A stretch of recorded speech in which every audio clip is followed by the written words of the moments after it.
Good evening and welcome to Primetime News on MITV Plus. I am Layo Shubo for Lauren Shaw in our top stories for tonight. Tinubu urges sacrifice, unity in Eid al-Kabir message. Federal government cancels $717.7 million World Bank Power Intervention loan.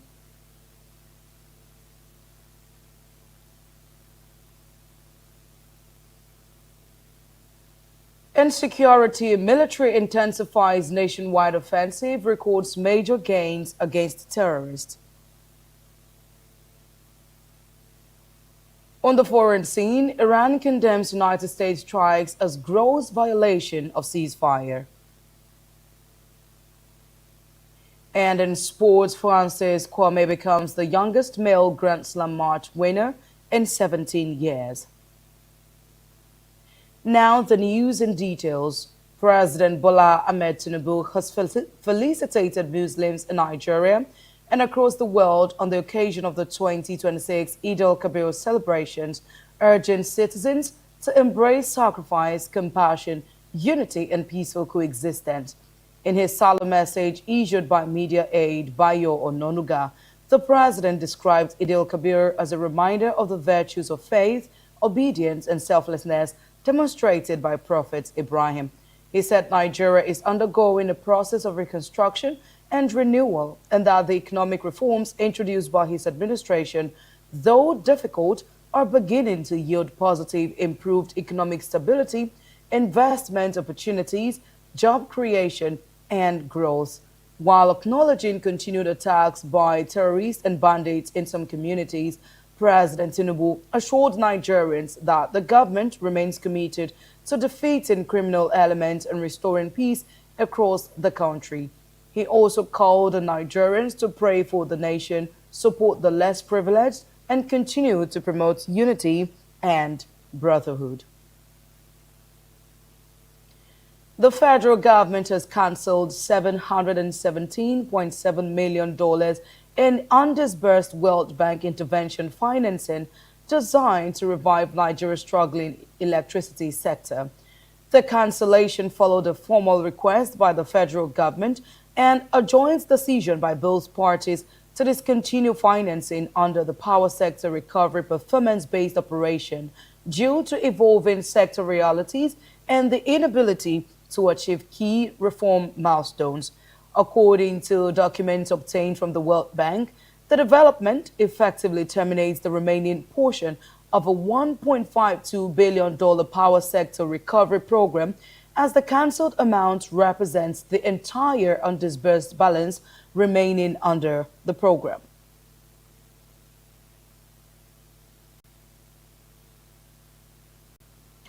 Nigeria's military says it is intensifying nationwide security operations, recording major successes against terrorists and criminal groups while stepping up efforts to protect civilians and restore peace in troubled areas. Our correspondent Miriam Inakimion brings us the report.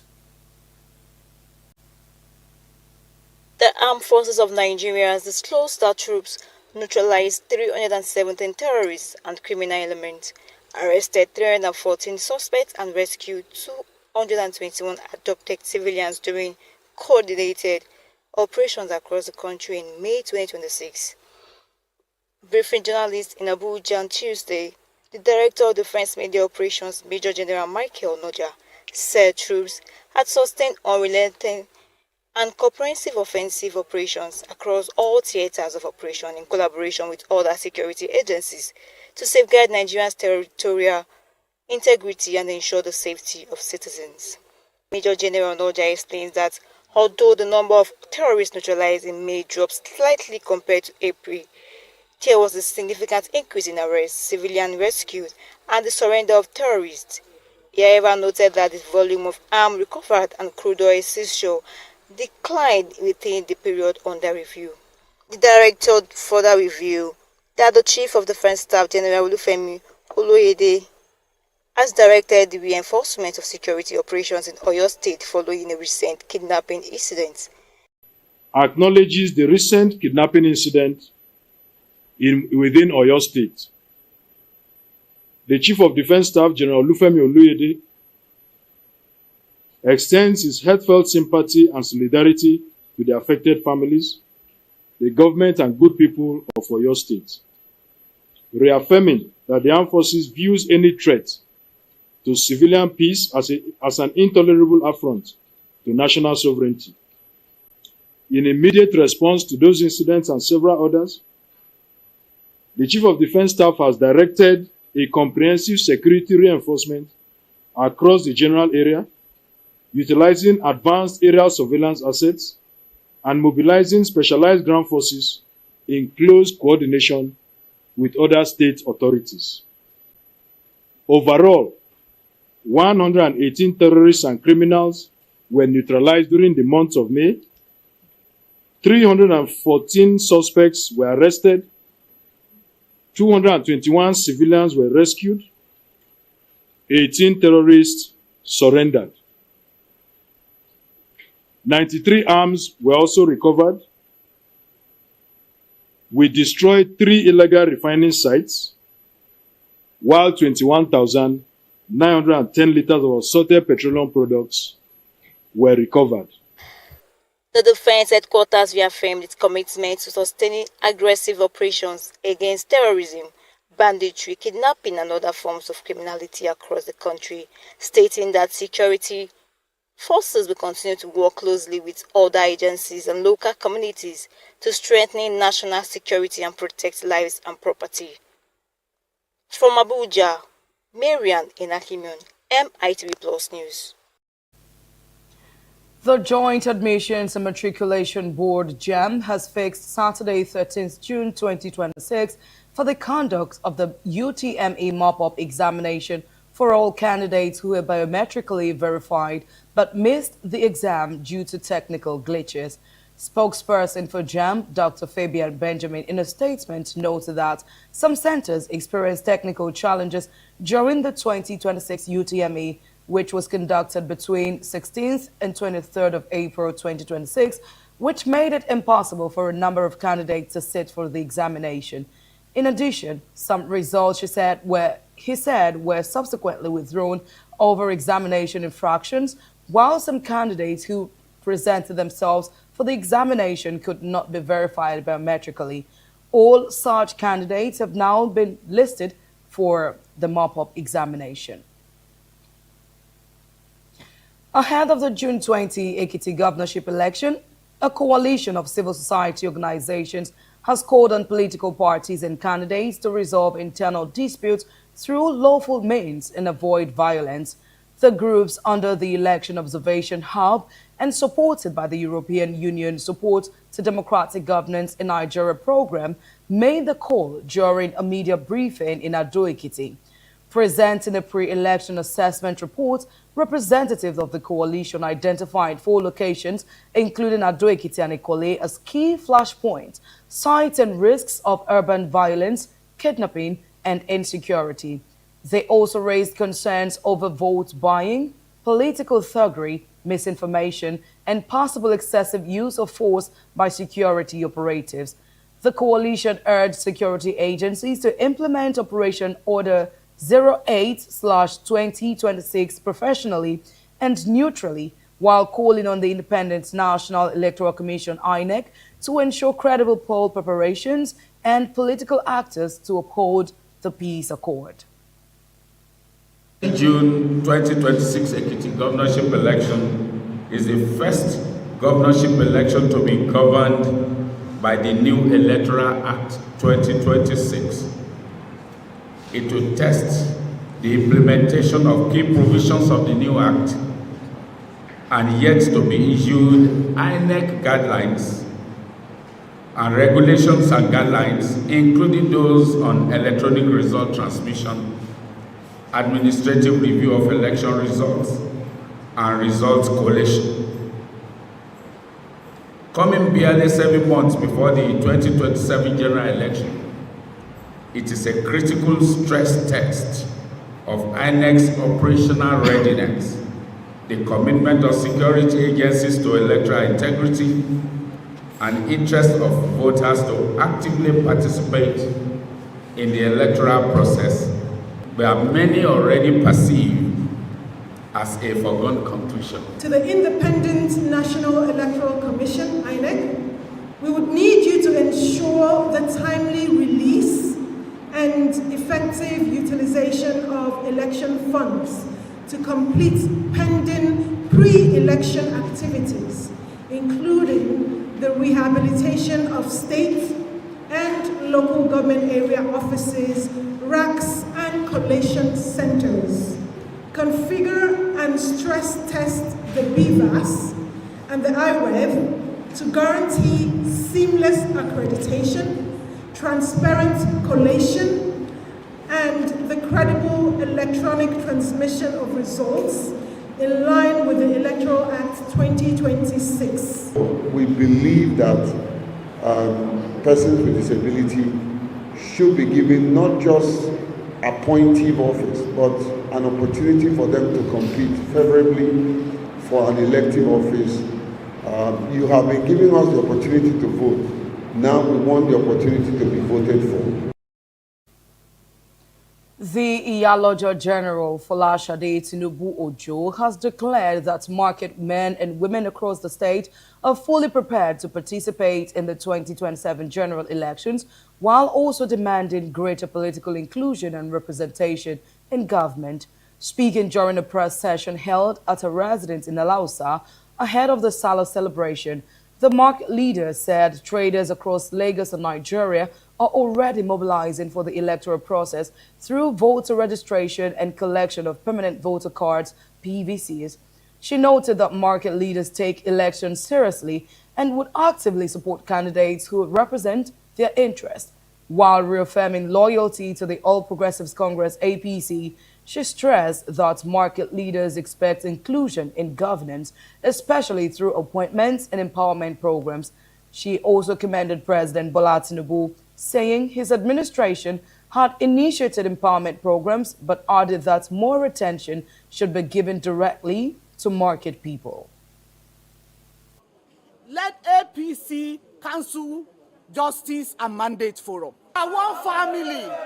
We are for APC. Now they are using Justice Forum and Mandate because our candidate, the incoming governor of the state, belongs to the Justice Forum. For the commissioners, we need our slots. Yes. For the SA or what have you, we need our slots. Yes. We will sit down.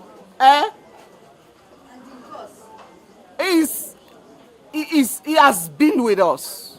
He's not a new person when it comes to Lagos state governance. So, but we need to meet with him and discuss and ask him for our own slots when he gets there. Because we are very confident that we will work for him and he will get there. Yes. The same is applicable to Mr. President.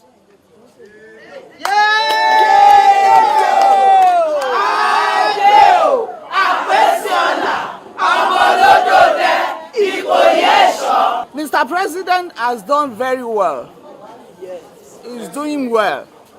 But the markets, the traders still need to feel him. We've not really been beckoned upon to come around for an empowerment for the market people. Member of the House of Representatives representing the North and South Federal Constituency, Ikenga Imo Ugochinyere, has accused some operatives of the Imo State Police Command's Tiger Base unit of abducting and torturing his constituents in an alleged plot to frame him for terrorism, gun running, and other criminal offenses ahead of the 2027 elections. Addressing journalists in Abuja, the lawmaker described the development as capable of undermining Nigeria's democracy, alleging that innocent residents were being illegally detained and coerced into implicating him, with one victim reportedly dying in custody. While commending the Court of Appeal for suspending proceedings in the controversial suit, he urged President Bola Ahmed Tinubu the judiciary, and security agencies to protect democratic institutions and prevent what he described as attempt to silence opposition voices through intimidation and judicial manipulation. And now they are torturing this. They said there are 3 that were taken because we didn't know.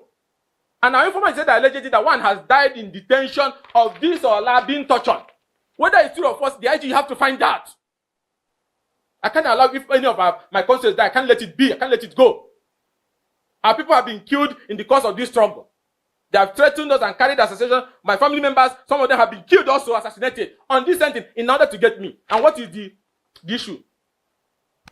They are saying that these innocent children must utter a statement and come out before journalists in the world and be paraded that they are terrorists, they are kidnappers, people you took from Ntueke, people you took from Umesh.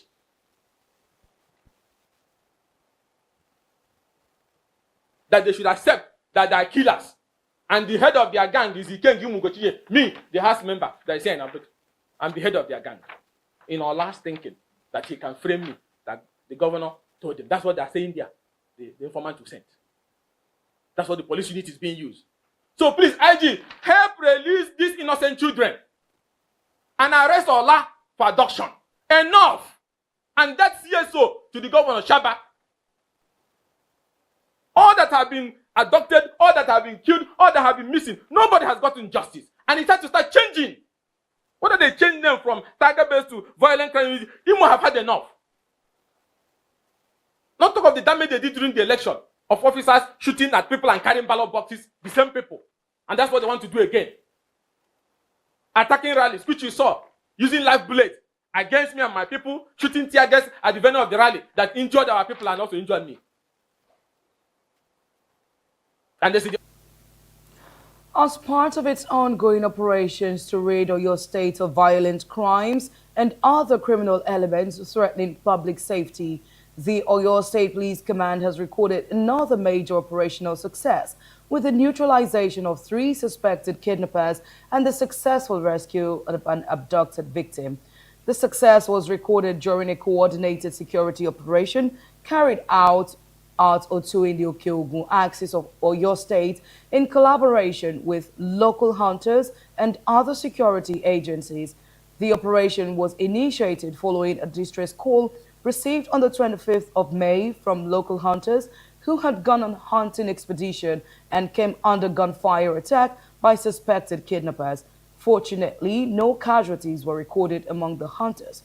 In a statement, the spokesman of the Oyo State Police Command, Olayinka Anyolade, said a response team comprising police operatives, local hunters, and other security agencies was mobilized immediately to the scene following the credible intelligence. Lagos State's government has issued a firm warning that it will not tolerate the display or sale of rams and other livestock on highways, road medians, lay-bys, gardens, parks, and other unauthorized public spaces as residents prepare for the forthcoming Eid al-Kabir celebrations. Officials say the enforcement drive is part of broader efforts to maintain order, protect public infrastructure, and ensure a clean and safe environment during the festive period. The Commissioner for the Environment and Water Resources, Tokumbo Wahab, restated this during a media parley in his office on Monday, stressing that environmental regulations will be strictly enforced across the state. According to a statement signed by the Director of Public Affairs at the Ministry, Kunle Adesina, the government warned that street trading laws remain fully enforced and no exemptions will be granted for illegal livestock markets springing up ahead of the Salah celebration. Residents, particularly Muslim faithful, observing the Ileya festivities were urged to maintain strict hygiene, properly bag waste generated during celebrations, and dispose of refuse only at destination collection points for evacuation by the Lagos Waste Management Authority, LOMA. Lagos State government again emphasized the urgency in proper and efficient disposal of refuse in markets across the state to maintain proper hygiene. This came up in Lagos on Tuesday at a public awareness and market cleanup exercise at Obadi Market in Ikeja, which started with a road show on the importance of proper waste disposal by market men and women. Traders were engaged in awareness campaign by the Lagos State Waste Management Authority (LOMA) and Rotary Club of Ikeja Central to build a culture of environmental cleanliness to avoid spread of diseases. The initiative was designed to sensitize traders about proper waste disposal, discourage roadside dumping of waste that leads to blockages in drainage channels, while instilling a culture of environmental responsibility. Always clean up their markets and ensure that they patronize the PSP operators assigned to them and all of that. So Kodo market is not doing badly as far as environmental sanitation is concerned. We cannot afford, to sell food or buy food in very dirty or unhygienic environment. So Loma makes it a deliberate concern that markets are sensitized. Market women, market men are sensitized and encouraged to clean up the environment so that, ugly things will not occur anywhere, anytime. Majorly supported by the MGCO and the members of all the staff of Loma, where we have the CIPAs joining us. We also have members of the agency joining us in carrying out the cleanup campaign. Having censored some of the markets because we do carry out what we call needs assessment in Rotary. So this brings about us coming to another market because we see that they've always, we've been here on Thursdays as well, and we see that they carry out the weekly environmental sanitation. And this is what brought us to not just even coming to, carry out the cleanup process with them, also donating raincoats to the market traders so that when it is raining, they still go ahead to clean their environment, nothing disgusting. In our market here in Ikeja, it will go a long way because everybody knows about the market here in Ikodo that is a little big market, and we need sanitation to make because we sell food items. Yeah, so anything that we sell in our market here has to be clean and neat. It's still primetime news and MITV Plus. We'll take a break now, and when we return, we'll bring you foreign news. To stay with us. Progress no dey happen just like that. It dey come from support when you need am. Mommy, I got the school fees. You too much. Na money point o. Money point, thank you. Customer, na transfer abi? Confirm. Bro, na transfer. Na money point oga. Oh, na confirm. Progress na peace of mind when you know say payment go land as sure banker.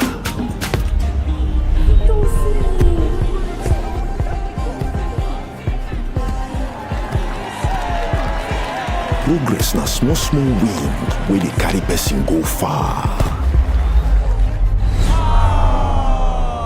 No worry, yourself go make am. Mo go buy ball.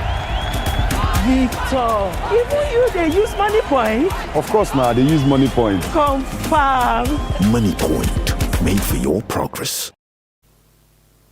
Thank you for staying with us. And now to foreign news. 2 children aged 12 and 15 and 2 adults have been killed in a collision between a train and a school minibus in Boggenhout North in Belgium. The bus was carrying 7 boys, a driver, 49, and a chaperone, 27, at the time of the collision, which took place shortly after 8:00 local time. Federal Police spokeswoman Anne Berger said it had been on its way to a special education school. Belgian Mobility Minister Jean-Luc Krook confirmed reports that the barriers on the level crossing had been down when the crash happened. The other 5 children who were on the bus were in a critical but stable condition in hospital, the public prosecutor's spokeswoman said. It later emerged that the 2 boys who died were both from the town of Bornem, 12 kilometers north of Bognaud. In a press conference late on Tuesday afternoon, the public prosecutor's office said the train driver had passed a breath layer test and post-mortem examination was being conducted on the minibus driver, who had no criminal convictions.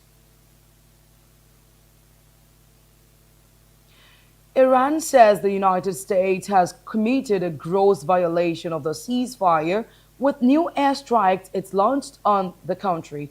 This is as the United States Central Command CENTCOM said Iranian missile sites and boats attempting to place mines had been targeted with what it called self-defense strikes in southern Iran on Monday.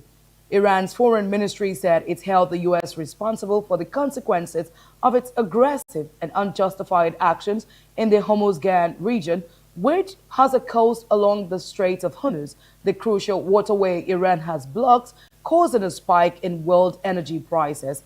The commander of the Revolutionary Guards Aerospace Force, Sayed Majid Musavi, said the Air Force, which oversees Iran's strategic ballistic missile and drone programs, remain highly vigilant, fully prepared for a decisive, swift response, and is awaiting final orders from the commander in chief.